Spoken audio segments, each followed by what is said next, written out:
सोमवार विरोधी India mentor सांसद माने बिहार रे भोटर तालिका स्वतंत्र संघ संशोधन अर्थात एसआईआर विरोध में प्रतिवाद कर संसद भवन निर्वाचन कमिशन मुख्यालय पर्यंत एक पदयात्रा आरंभ करथिले। एही समय भोट चोरी अभियोग करथिले। एही समय दिल्ली पुलिस सेमानकु अटकाइबाकु चेष्टा करथिला।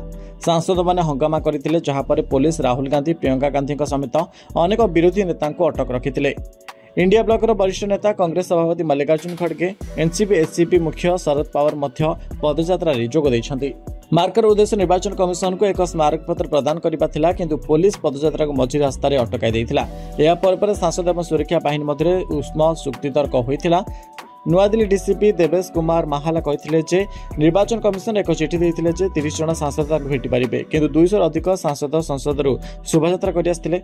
आ सेमानक सुरक्षा पई एवं आईन श्रृंखला परिस्थिति बिगाड़ीबा एडैबा पई आमे सेमानक अटकाइथिलु। परे सेमानक हेफाजत को निया जाइथिला। किछि सांसद बैरिकेड पार करिबा को मध्ये चेष्टा करथिले। आ सेमानक मध्ये अटक रखा